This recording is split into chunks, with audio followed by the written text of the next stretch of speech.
Bismillah, Assalamualaikum warahmatullahi wabarakatuh. Innal hamdalillah nahmaduhu wa nasta'inuhu wa nastaghfiruh wa na'udzu billahi min shururi anfusina wa min sayyiati a'malina. May yahdihillahu fala mudilla lahu wa may yudlil fala hadiya lahu. Asyhadu an la ilaha illallah wahdahu la syarika lahu wa asyhadu anna Muhammadan 'abduhu wa rasuluhu la nabiyya ba'dahu.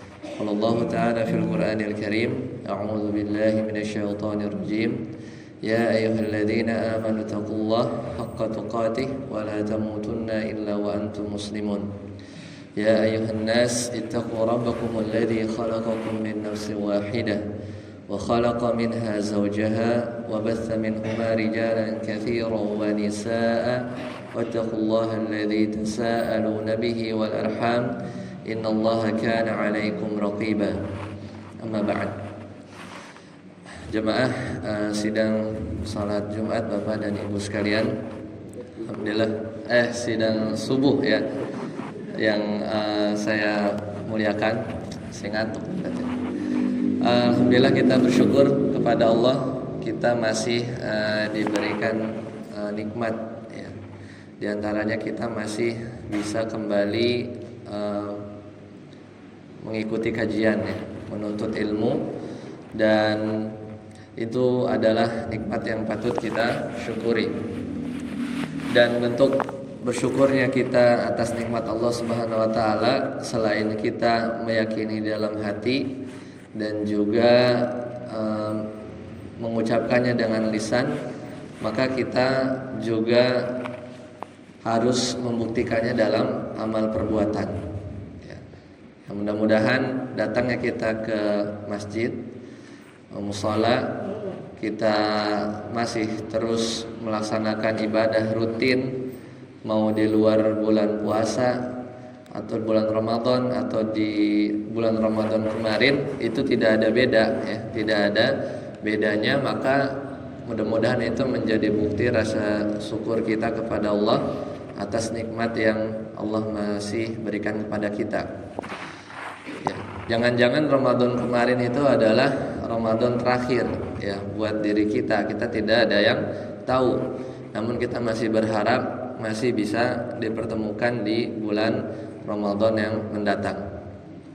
Maka sebaik-baik nasihat ya, kita saling menasehati dalam ketakwaan, kita saling menasehati dalam kesabaran. Dan mudah-mudahan di kesempatan yang mulia ini kita coba bermuhasabah sedikit tentang apa yang sudah kita lewati dan bagaimana kondisi kita saat ini. Nah, yang paling penting dan yang dikhawatirkan oleh para ulama di zaman belakangan atau di zaman salafus saleh dahulu, yaitu selepas dari bulan Ramadan mereka sangat mengkhawatirkan amalan-amalan mereka di bulan tersebut itu tidak diterima. Makanya kita sudah bersusah payah ya, puasa, kemudian salat tarawih, kemudian qiyamul lail, kemudian membaca Al-Qur'an. Sedekah kita mungkin lebih banyak dari bulan-bulan ini, karena bulan-bulan ini yang menebal adalah kantong anak kita, sedangkan kantong-kantong kita sudah menipis. Nah, makanya mungkin amalnya berkurang gitu. Tapi harusnya kan tetap konsisten. Ya. Nah, jangan sampai amalan Ramadan yang sudah lewat itu jadi amalan musiman. Ya, itu jadi musim Ramadan saja. Tapi kita lupa, seolah kata para ulama, jangan menjadi hamba Ramadaniyun ya. Jadi hamba yang dia itu muncul rajin hanya di bulan Ramadan, tapi jadilah hamba Rabbani, Rabbaniyun. Itu Rabb mau dimanapun, bulan Syawal, Ramadan, Muharram, semua sama ya, semua sama. Itu menunjukkan dia adalah hambanya Rabb, bukan hambanya bulan Ramadan. Nah, di antara yang masih bisa kita punya kesempatan untuk membuktikan rasa syukur kita masih sudah melewati bulan Ramadan kemarin, kita lanjut ya puasa yang biasa kita kenal dengan puasa Syawal. Sekarang masih 14 ya, 14. Jadi sebenarnya tuh kalau puasa sunnah itu bisa niatnya itu digabung dengan puasa sunnah yang lain, tapi tidak bisa digabung dengan puasa qada atau puasa wajib. Semisal puasa nazar, ada yang bernazar wajib tuh. Puasa qada wajib, maka itu nggak bisa digabung dengan puasa sunnah. Tapi kalau kita lagi nyawalan ya, kemudian tepat dengan Senin Kemis, kita maka bisa menggabung niatnya. Kemudian misalnya tepat dengan Ayyamul Bid seperti kemarin 13, sekarang 14, besok Senin. Nah, Senin mungkin bisa triple ya. Misalnya Syawal juga, Senin juga, Ayyamul Bid juga yang 15 ya. Nah, itu bisa sekalian, tapi nggak bisa digabung dengan qada. Nah, paling yang sering ditanyakan itu adalah qada dulu atau Syawal dulu.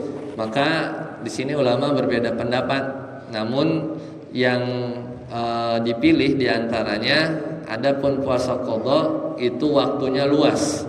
Ketika kita mau mendahulukan puasa Syawal yang waktunya sempit, tinggal 16 atau 15 hari lagi kan, waktunya sempit, ditambah mungkin yang ibu-ibu ada yang haid ya, kepotong lagi ya, maka diusahakan Syawalnya dapat dulu.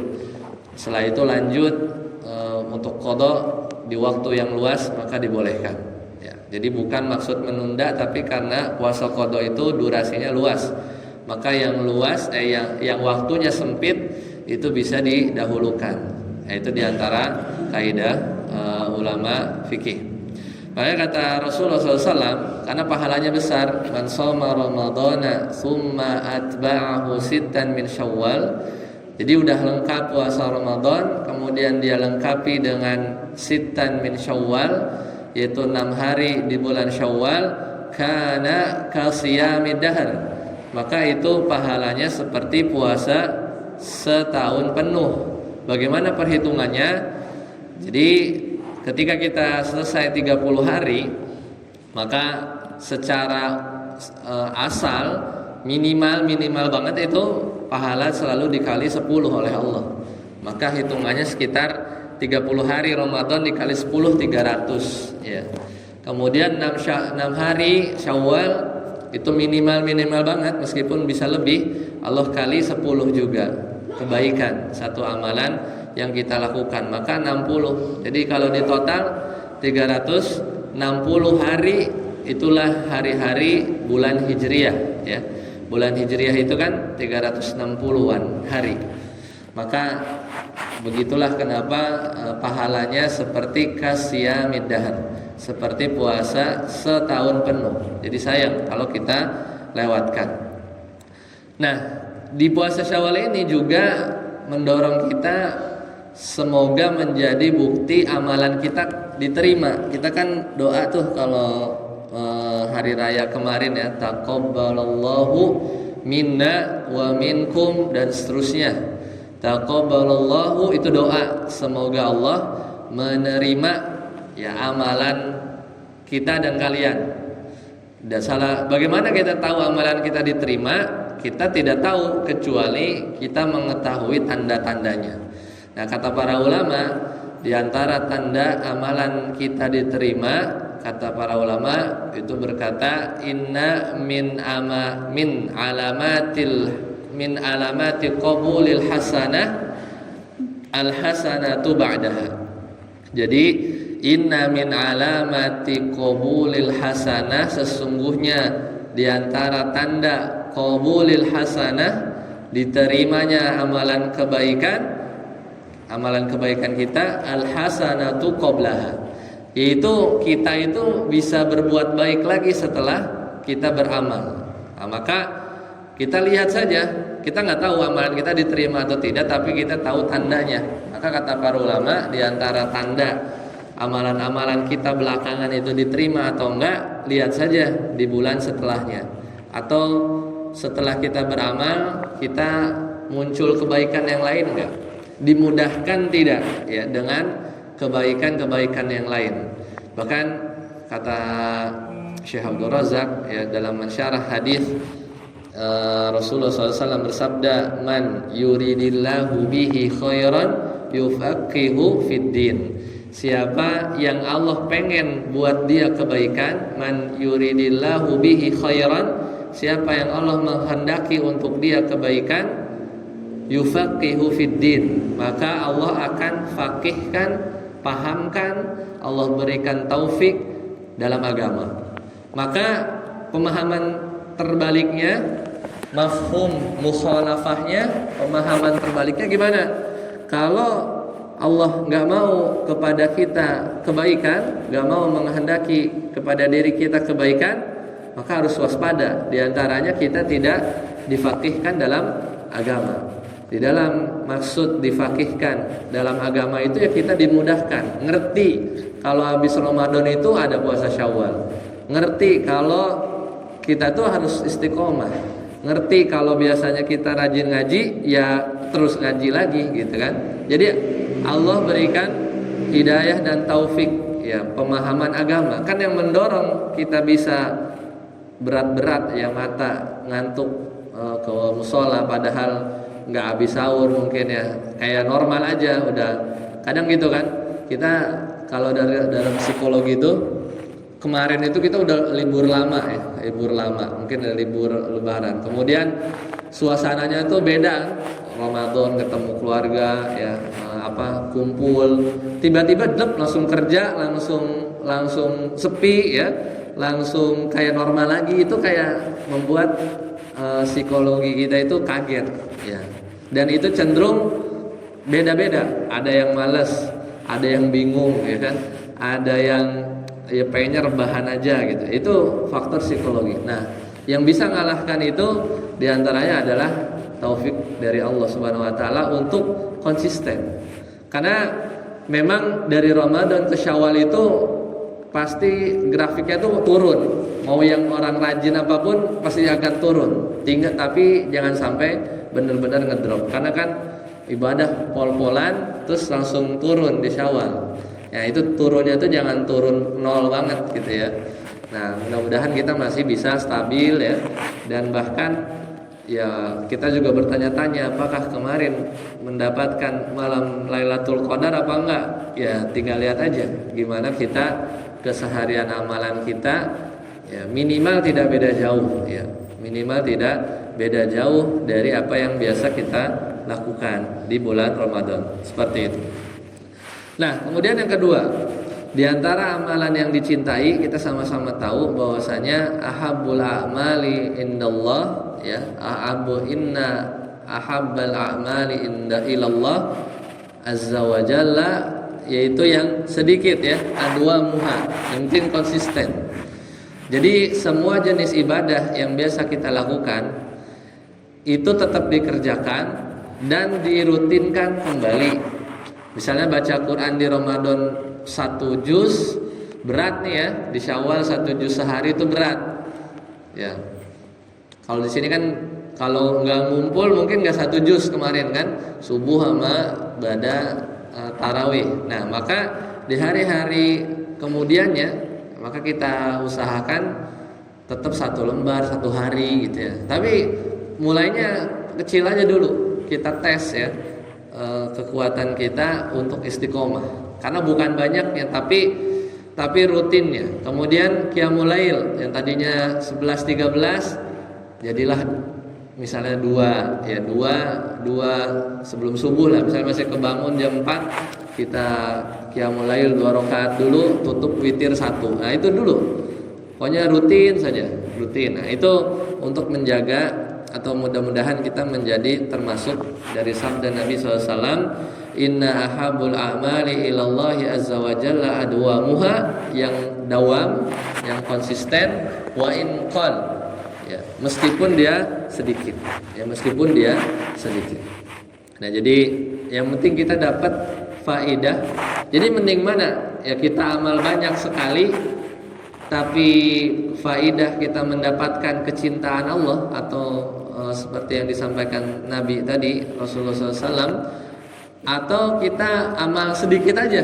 Sedikit itu kan paling 5 menit, kurang dari 10 menit tapi konsisten, dan kita dapat keutamaan, fadilah, dicintai oleh Allah Subhanahu wa taala, dicintai oleh Allah Subhanahu wa taala.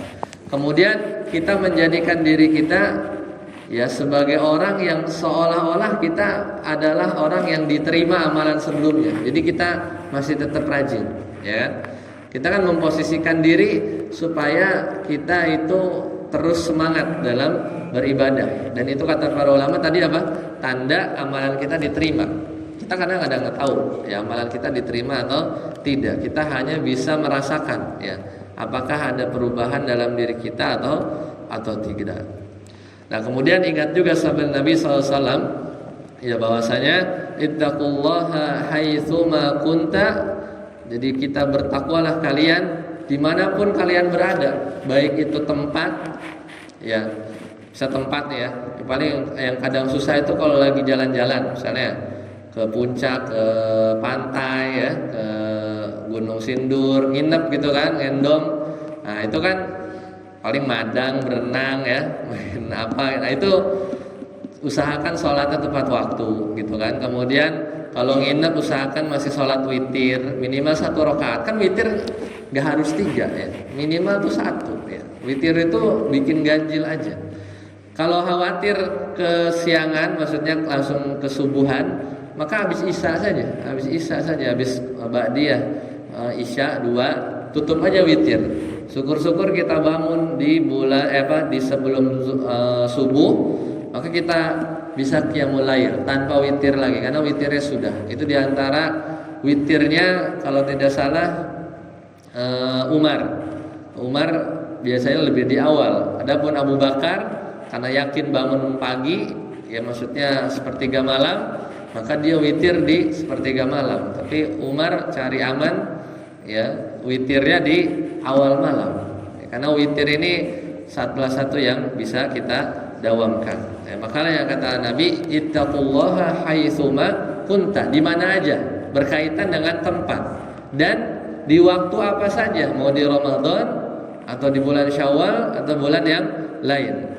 Wa atbil hasanah, dan ikuti ya, wa atbi sayiat, dan itu ikuti amalan-amalan keburukan kita. Mungkin kita mulai berdosa lagi, mulai melakukan kesalahan lagi, al hasanah. Jadi ganti atau ikuti amalan keburukan kita dengan amalan kebaikan supaya amalan keburukan kita ini dihapus ya. Wa atbi sayiat ya.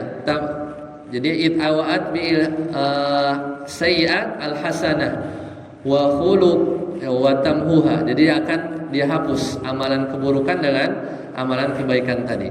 Wa khaliqin nasi bi khuluqin hasan, dan pergaulilah manusia dengan akhlak yang mulia. Maka itu diantara ya nasihat-nasihat yang bisa kita ingat ya terkait ya perubahan yang biasanya kita semangat ya dalam beribadah di bulan Ramadan kemarin, kemudian masuk Syawal yang berbeda ya. Makanya dalam syariat itu masih disyariatkan beberapa amalan-amalan yang dianjurkan. Tujuannya apa? Supaya tidak jomplang ya antara bulan Ramadan dengan bulan Syawal. Nah, terakhir di antara kiat yang bisa kita lakukan ya, supaya kita tetap istiqomah adalah banyak berdoa ya, banyak berdoa. Mungkin kita sudah puluhan kali, ratusan kali ya berdoa di bulan Ramadan.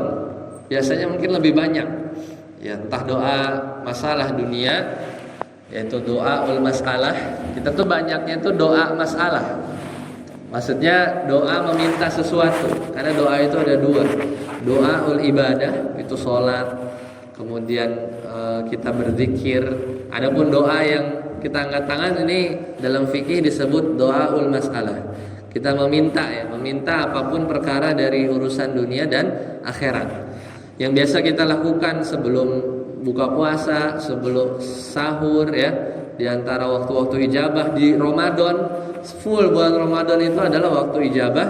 Maka di bulan Syawal juga masih ada ya waktu-waktu mustajab dalam doa. Dan kita juga diperintahkan tetap untuk istiqomah dalam berdoa.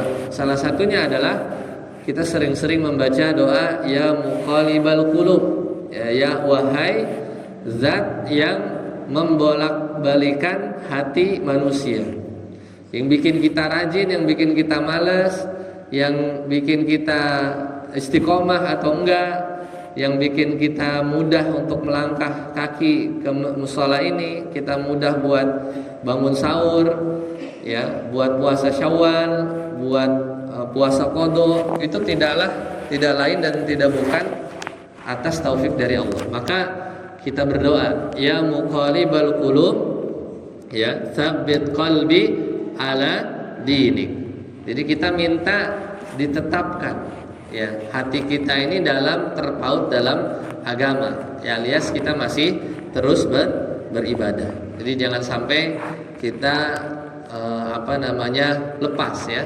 Dan kadang kita nggak bisa mengandalkan kemampuan diri sendiri, bahkan tidak akan pernah bisa. Kalau kita sekali saja bersandar kepada diri kita, walau sekejap mata, mungkin kita udah kembali buang-buang waktu, ya. Kita udah kembali bermaksiat lagi. Mungkin kita sudah kembali untuk ghibah lagi, ngomongin orang lagi. Kita kembali berbuat dosa dan seterusnya. Kalau kita masih bersandar kepada diri kita, ya, jangan sampai kebiasaan baik yang sudah kita biasakan. Karena 30 hari itu nggak lama, ya. Bahkan kaidah sebagian ulama, supaya bikin satu amalan itu bisa istiqomah, minimal tuh 40 hari, ya.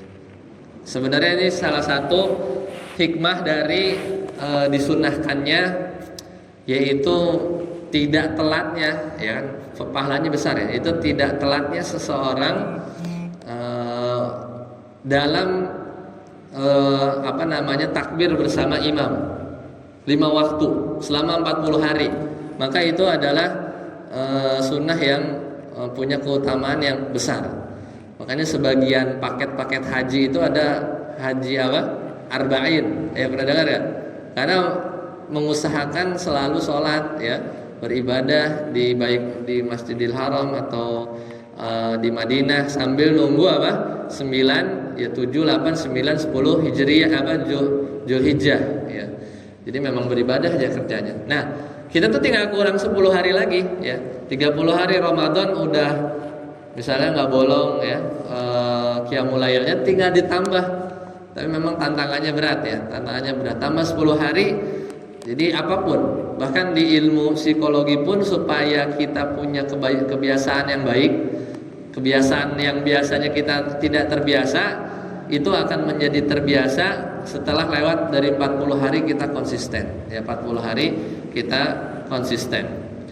Kata Allah Subhanahu wa taala di surat An-Nahl, "Wala takunu kallati naqadat ghazlaha."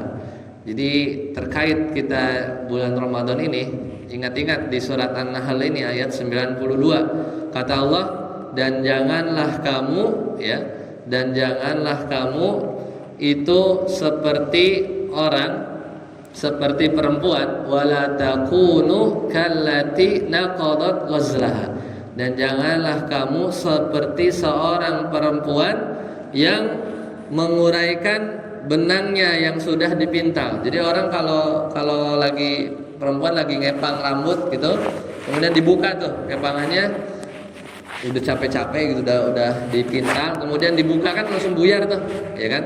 Allah memberikan perumpamaan, ya, seperti wala takunu kallati naqadat ghazlaha min ba'di quwwatin ankatha, seperti menguraikan tadi, ya, benang atau yang sudah dipintal rambut dengan kuat, ba'da quwwatin ankatha, setelah kuat kemudian dia cerai-beraikan kembali. Nah, itulah seperti yang kita, jangan sampai kita seperti ini, yaitu kita sudah berusaha mengumpulkan pahala di bulan Ramadan, kemudian kita buyarkan lagi, kita lepas lagi ikatan yang udah kuat, kita udah rajin, kemudian kita kembali malas, kita kembali hilang dari musola, hilang dari masjid, ya, hilang dari Al-Quran, kembali ditaruh lagi ya di lemari, ya, tidak kita buka lagi. Nah, itu seperti laksana seorang yang dia udah ikat kuat-kuat kemudian dia cerai-beraikan kembali. Makanya jangan sampai kita seperti yang Allah umpamakan dalam surat An-Nahl ayat 92. Dan firman yang Allah yang terakhir, wa'bud rabbaka hatta ya'tiyakal yakin. Ya, jadi kita itu diperintahkan Allah untuk beribadah sampai kapan? Bukan sampai 1 Syawal, ya. Bukan sampai 1 Syawal. Tapi Allah perintahkan wa'bud rabbaka hatta ya'tiyakal yakin, sampai al-yakin. Kata para ulama, al-yakin artinya al-maut, yaitu kematian, sampai kita meninggal, ya, sampai kita meninggal. Ya, semoga yang sedikit ini bermanfaat, kita bisa mengambil pelajaran, dan kita bisa memberikan nasihat juga kepada keluarga kita di rumah, ya, suami, istri, dan anak-anak, ya, supaya kita kembali tetap istiqomah dalam melaksanakan ibadah di bulan apapun. Dan mudah-mudahan Allah memberikan kepada kita kesehatan, dan kesehatan juga kepada orang-orang yang sedang diuji sakit dan belum punya kesempatan hadir di majelis ilmu pagi hari ini. Sampai di sini dulu, kita tutup dengan doa kafaratul majelis. Subhanakallahumma wa bihamdika, asyhadu an la ilaha illa anta, astaghfiruka wa atubu ilaik. Assalamualaikum warahmatullahi wabarakatuh.